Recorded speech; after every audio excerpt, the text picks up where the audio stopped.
Clarity की बात की तो इन्होंने कल ही एक इंटरव्यू शेयर किया था कहीं पे जिसमें उन्होंने जेसन गिलेस्पी का जिक्र किया और उन्होंने कहा कि टाइम पीरियड इतना कम होता है ऐसे टूर्नामेंट्स में कि आप स्किल्स पे काम नहीं कर सकते, आप मेंटल टफनेस पे काम करते हैं। और उन्होंने कहा कि अपना ओवर स्टार्ट करने से पहले ये क्लैरिटी रख लो कि प्लान क्या है बैटर के अगेंस्ट। आई थिंक इन्होंने उसको असल में मेरा जो एक्सपीरियंस है ना डग आउट के इन्वायरमेंट का, वो यही है कि जो आपकी परफॉर्मेंस आपको बाहर दिखती है ना, वो रिफ्लेक्शन है कि अंदर क्या हो रहा है। अगर अंदर तोड़ फोड़ है ना तो कन्फ्यूजन है, अंदर तोड़ फोड़ नहीं है, इनकरेजिंग एक माहौल है जहाँ पे आपको एक क्लैरिटी दी गई है, आपके रोल्स डिफाइंड हैं, आपको ये पता है कि आपको उस दिन मार भी पड़ेगी। T20 जो है ना बड़ा ख़तरनाक बीस्ट है। ये 2 दिन इनके लिए ये एक मैसिव, ये आप बन गए पोस्टर बॉय।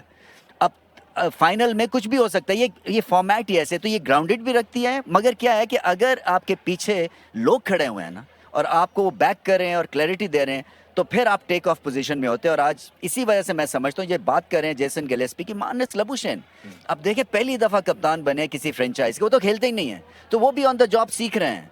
तो क्या है, ये ऑस्ट्रेलियन में पहले बात की थी, ऑस्ट्रेलियन ग्रिट, ऑस्ट्रेलियन एनवायरनमेंट, चाहे जैसे भी हैं ये लोग, चाहे ये हाफ क्रिकेटर्स हैं, इस फॉर्मेट में आपको बड़ा क्रिकेटर बना के छोड़ते हैं। तो इस लिहाज से इस HBL PSL में खुशकिस्मती है, मैं समझता हूँ कि बहुत सारे ऑस्ट्रेलियन माइंड्स आए हुए हैं और इस लीग को ये ऊपर लेके गए और ये ऊपर लेके गए।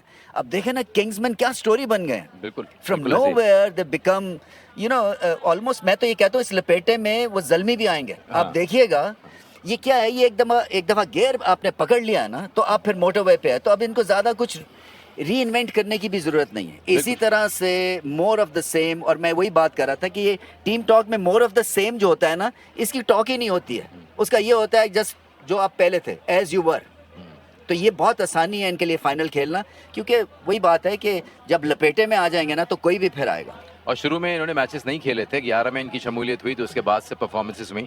अभी आपने जिक्र किया जो इनकी स्टोरी का कि आप 4 मैच हार गए, फिर आप 4 जीत गए, फिर आप 1 हार गए और वहाँ से हर मैच इनका नॉकआउट था। बिल्कुल। तो ये इनके लिए तो कोई नई बात नहीं है, आप हर मैच ऐसी पोजीशन में थे कि अब हारे तो टूर्नामेंट से बाहर, अब हारे तो बाहर।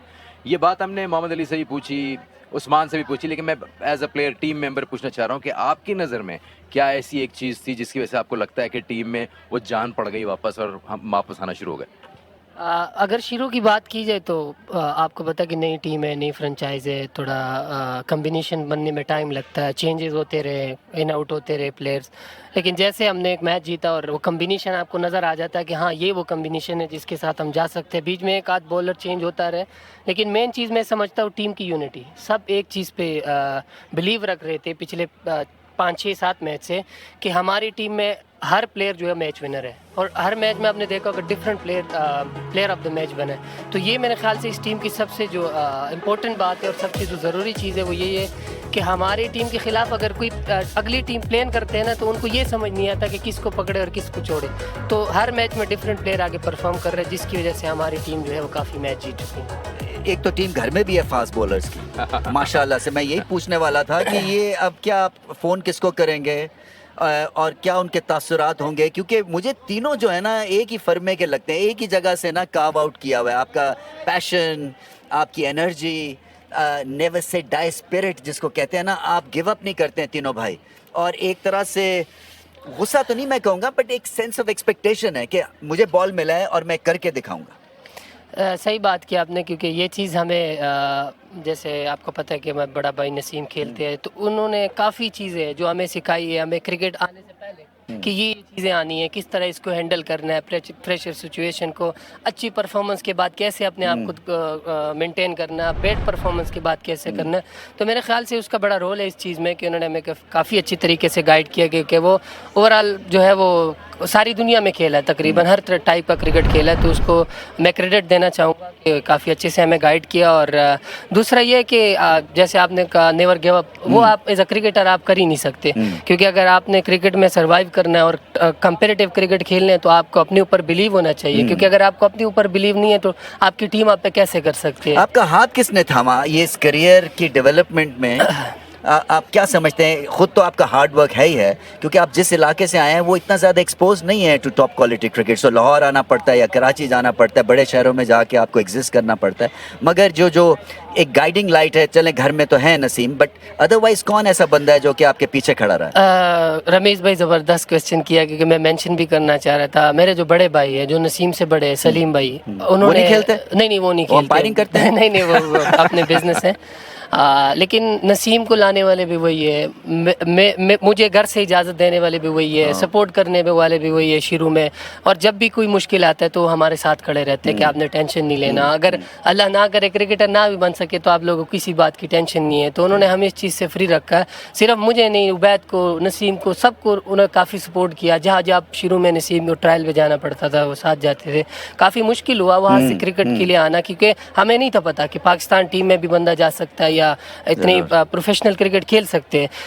उनका लाहौर आना, भाई को लेके आना, तो मेरे ख्याल से वहाँ से हमें एक रास्ता मिला और हम फिर उस पर चलने लगे। बाकी बाद में चीज़ें आसान होती जाती है, लेकिन शुरू की जो मुश्किल है वो मेरे बड़े भाई ने देखे और काफ़ी स्ट्रगल किया उन्होंने हमारे लिए। अब्बू के साथ काफ़ी बहस हुई है काफ़ी चीज़ों पे, क्योंकि इजाज़त नहीं मिल रही थी कि यार पढ़ो पढ़ो पढ़ो, एक ही बात थी। लेकिन उन्होंने काफ़ी एफर्ट किया और हमें इजाज़त दी और फिर हमें सपोर्ट भी किया। तो मेरे ख्याल से जितनी क्रेडिट उनको दे जाए कम है। वो पेप्सी के ऐड में आते हैं, मैं समझता हूँ इंशाल्लाह आप कोका कोला के ऐड में आएंगे अब। इंशाल्लाह सर। एक चीज़ जाने से पहले, क्योंकि इनके टीम मेंबर्स ऑफ कोर्स इनके साथ सेलिब्रेट करना चाहेंगे, वो ये कि बॉलर तो अच्छे हैं, हाँ। लेकिन I believe and you can put a word into this के ऐसी परफॉर्मेंसेस या एक ऐसा ओवर आपको टोटली डिफरेंट एथलीट बना देता है। आपका बिलीफ लेवल कहीं और चला जाता है एंड देन आप उसको पॉलिश करते हैं। बिल्कुल, ये एक तरह से मैसिव, इसको रिकॉल मोमेंट्स कहते हैं कि आप पे जब भी मुश्किल पड़ती है ना तो आप ये कहेंगे कि मैंने ये किया, मैंने 6 रन बचाए हैं, तो अब मैं क्यों नहीं कर सकता। सो जो लो पॉइंट्स के ऊपर ना ये ग्रेट रिकॉल मोमेंट है। एक तो ये है, और दूसरा ये है कि ये मेरे ख्याल से वाहिद बॉलर हैं इस पूरे HBL PSL में, या मेरे ख्याल से बहुत अरसे के बाद मैंने देखा है, जो कि एंड के ओवर्स जो है ना ये धमाकेदार करते हैं। आपने हमें देखा है, नाम नहीं मैं लेना चाहूँगा, बट बहुत सारे जो 30 मार खान थे ना वो फ्लैट हो गए ऐसी सिचुएशन में। सो ये बहुत बड़ा एक प्लस है पाकिस्तान के लिए। सो अभी ये वर्क इन प्रोग्रेस है। ऑब्वियसली ये भी समझेंगे कि इनको और अच्छा करना है और मे बी 4 डे क्रिकेट कर लिया और ज़्यादा स्ट्रांग होना है, बट जो इन्होंने परफॉर्मेंस दी है ना, इनके लिए दरवाजे खुलने चाहिए। बिल्कुल।